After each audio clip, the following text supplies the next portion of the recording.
በስመ አብ ወወልድ ወመንፈስ ቅዱስ አሐዱ አምላክ አሜን። ግንቦት ቀን የሚከበሩ ዓመታዊ ቅዱሳን በዓላት መናኙ ንጉሥ አጼ ካሌብ ይታሰባሉ። ቅዱሷን ንጉሥ ኢትዮጵያ ካሌብ በዓለም ካሉ ቅዱሱን ንጉሥ አጼ ካሌብን በዓለም ያሉ አብያተ ክርስቲያናት በትልቁ ያከብሩታል። ኢትዮጵያ ውስጥ ግን አክሱም አካባቢ ካልሆነ ከነስም አጠራሩ እንኳን እየተዘነጋ ይመስለኛል። ነገር ግን ውለታው ምናኔው ቅድስናው የማይረሳ ነውና እንኳን በእምነት የሚመስሉን ይቅርና የማይመስሉት ምስራቅ ኦርቶዶክሶችና ካቶሊኮች ዓመታዊ በዓሉን በወርሃ ጥቅምት ያከብራሉ። ከአክሱም ነገሥታት በኃይሉም ሆነ በሃይማኖቱ ቅድስናው አጼ ካሌብ ዋናው ነው። ቅዱሱ የነገሰው በ485 ዓመተ ምህረት አካባቢ ሲሆን እስከ 515 ዓመተ ምህረት በዙፋኑ ላይ ቆይቷል።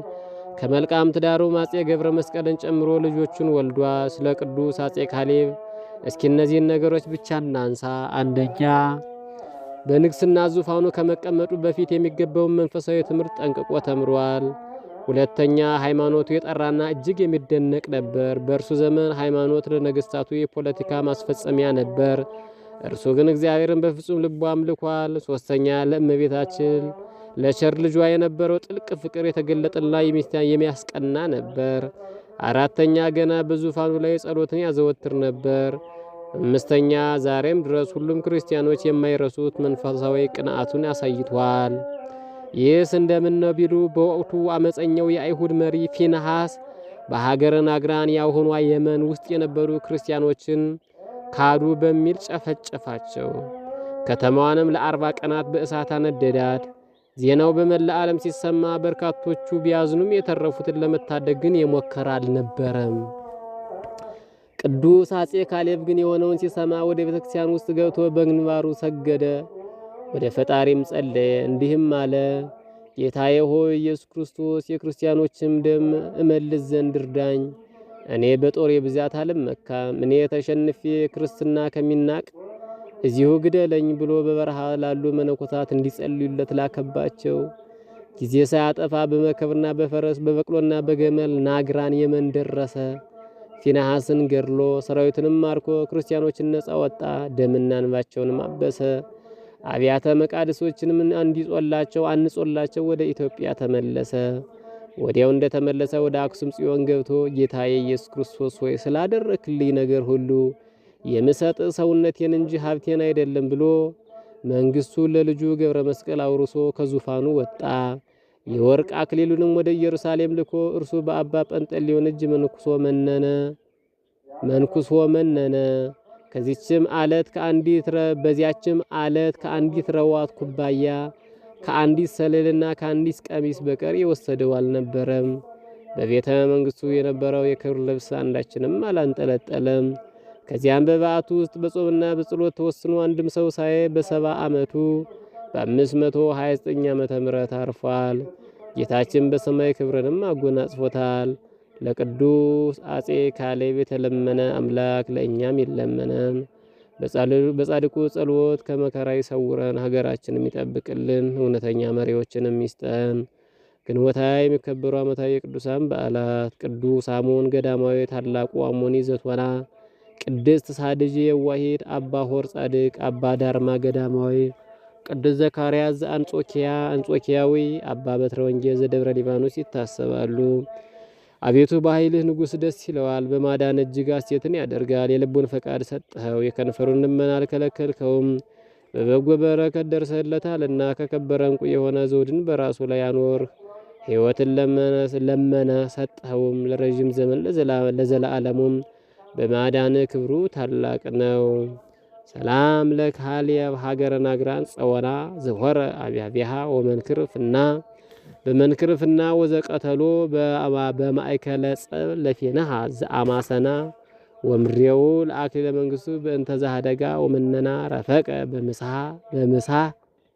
በምስሃ ሰንበት ምስለ አሞኒ ዘትሆና ሰላም ለአሞኒ ወስ ወለሳድዥ የዋሂት ዘጸለየ ጥቡአ በማይከለቶን ዘእሳት እንድሪያ ዘዋሻ ወዘትረ ወንጌል አበምኔ ዳርማ ወሆር ልድያ ወወለተ ሰማይት ወካሌብ ጻድቅ ዘተጋደለ በውስተ ጾማይት ካሌብ ዘአግአዚ መናኔ ብዕል ንጉሥ ሳድጂ የዋይት ወርቱርፈ ምግባር አሞኒዮስ ዘትረ ወንጌል ወሆር ዳርማ ወንድሪያስ ወለተ ሰበት ወልድያ ሄሮዳ ወዘካርያስ ለውልድክሙ ባርኩን በአዚዝ መንፈስ። በስመ አብ ወወልድ ወመንፈስ ቅዱስ አሐዱ አምላክ አሜን። ግንቦት 21 ቀን የሚከበሩ ዓመታዊ የቅዱሳን በዓላት ደብረ ምጥማቅ የአርያም ንግሥት የሰማይ የምድር እመቤት የሰውነታችን መመኪያ ቅድስት ድንግል ማርያም ወላዲተ አምላክ በዚህች ዕለት በምድረ ግብፅ ለተከታታይ ቀናት ተገልጻለች። ጥንተ ነገሩስ እንደምን ነው ቢሉ ለስም አጠራሩ ስግደት ይሁንና ጌታችን ኢየሱስ ክርስቶስ ወደ ምድረ ግብፅና ኢትዮጵያ በተሰደደ ጊዜ ከድንግል እናቱ ከዮሴፍና ሰሎሜ ጋር ዛሬ ደብረ ምጥማቅ በሚባለው ቦታ ላይ አርፎ ነበር። ቦታውን ባርኮ ለዘላለም ያንቺ መገለጫ ይሁን ብሎ ቃል ኪዳንም ገቶላት ነበር። ጊዜው በደረሰ ሰዓት ደብረ ምጥማቅ ተገድሞ የበርካታ መነኮሳት ቤት ሆነ። እመቤታችን በልጇ ፈቃድ ግንቦት 21 ቀን አእላፍ መላእክትን ጻድቃን ሰማዕታትን አስከትላ መጣች። በዚያም ሕዝበ ክርስቲያን አሕዛብ ተሰብስበው ለ5 ቀናት ከመብርሃን ጋር ይሰነብታሉ። እንግዲህ ልብ በሉት፣ እንኳን የእርሷ ንግሥት እንኳን የአርያም ንግሥት የአምላክ እናቱ እመቤታችን ይቅርና በዚህ ዓለም ሰይጣን ቤቱ ያደረጋቸው የዘመናችን ኢንዱስትሪ ዝነኛ ሰዎች ለማየትም የዘመናችን ሰው እንዴት እንደሚቻኮል እመቤታችን በአካል መመልከት አይደለም ስሟን መጥራት ነፍስ ከስጋ መለየት የሚቻል ጣዕምና ደስታ አለው። ባይሆን ይሄ ለሚገባው ላደለው ብቻ ነው የሚገባው። የደብረ ምጥማቅና የአካባቢ ሰዎች ከእመቤታችን ጋር የሚቀዩባቸው ቀናት የዘላለም ሕይወት ስንቅ የሚይዙባት ናቸው። ፈልገው የሚያጡት ጠይቀው የሚፈጽሙላቸው ምንም ነገር ጠይቀው የማይፈጽምላቸው ምንም ነገር አልነበረም። ነቢያት፣ ሐዋርያት፣ ጻድቃን፣ ሰማዕታት፣ ደናግል፣ መነኮሳት፣ መላእክት፣ ሊቃነ መላእክት ለድንግል ማርያም ሲሰግዱ ይታዩ ነበርና እመብርሃን የመለሰችላቸው ተባርካቸው ነበር። እነዚያ እርሷን እያዩ ዓይኖች በፊቷ የቆሙ እግሮችም ክብር ይገባቸዋል። 5 ዕለታት ሲፈጸሙ ሕዝቡ እመቤታችንን በእንባ ይሰናበቷታል። እመብርሃንም በብርሃን መስቀል ባርካቸው ከቅዱሳኑ ጋር ታርጋለች። እግዝእትነ ማርያም እኛንም በጸጋ በበረከት ትባርከን። በዚህ ዕለት አባ መርትያኖስ ይታሰባል። አባ መርትያኖስ በበረሃ ከ68 ዓመታት በላይ በቅድስና የኖሩ አባት ናቸው። ሰይጣን እርሳቸውን ፊት ለፊት ተሟግቶ መጣል ቢያቅተው በዝሙት በተለከፉ ሴቶች ያስቸግራቸው ነበር። አንድ ቀን አንዷ ሽቱ አርከፍከፋ በዝሙት ልትጥላቸው ብትል እግራቸውን እሳት ውስጥ ጨምረው እግራቸው እየተቃጠለ በሚወጣው ጠረን አጋንንት ርቀዋት እርሷን በንስሐ መልሰው ለቅድስና አብቅተዋታል። ጻድቁ ከፈተና ለመራቅ በ108 ሀገራት 108 በዓቶች የነበሯቸው ብቸኛ አባት ናቸው። ለአባት እናቶቻችን የተገለጠች እመቤታችን ለእኛ በረድኤት ትገለጽልን። ጣዕመ ስሟ በአንደበታችን ጣዕመ ፍቅሯ በልቦናችን ይደርብን። በዚህ ዕለት ከአባ መርትያኖስ ከደብረ ምጥማቅ ጋር የሚታሰቡ ቅዱሳን በዓላት ቅዱስ አሮን ሶርያዊ፣ ቅዱስ አሞጽ ነቢይ ይታሰባሉ። የምድር ባለጸጎች አሕዛብ በፊትሽ ይማለላሉ። ለአሴቦን ንጉሥ ልጅ ሁሉ ክብሯ ነው። ልብሷ የወርቅ መጎናጸፊያዋ ነው። በኋላዋም ደናግላን ለንጉሥ ይወስዳሉ። በአባቶች ፈንታ ልጆች ተወለዱልሽ። በምድርም ሁሉ ላይ ገዥም አድርገሽ ትሾሚያቸዋለሽ። ለልጅ ልጅ ሁሉ ስምሽን ያስባሉ። ሰላም ለኪ ጸዋሪተ ህብስት ጵርስፎራ በገዳማ አርፋክስድ ዘርኤኪ ነቢየ ልዑል ዕዝራ ማርያም ንኢ ምስለ ወልድኪ ሀራ ታንግፍኒ ለገብርኪ ምስለ ኩሉ መከራ እንዘ ኢትዘከሪ ለነፍሲ እኩየ ምግባራ ሰላም ለገጽኪ ዘአጽደለ ከመመረቅ ይአስተርአኪ በነክ በርዕሰ ደብር ዘምጥማቅ ማርያም ድንግል ዘደብተራ ሙሴ ማይነቅ በቅድመ ገጽኪ ይትማለሉ ብዑላን በብሩር ወወርቅ ወይገንዩ ለክብርኪ ሰማይት ወጻድቅ በደብረ ምጥማቅ ወመጣሪያ ማርያም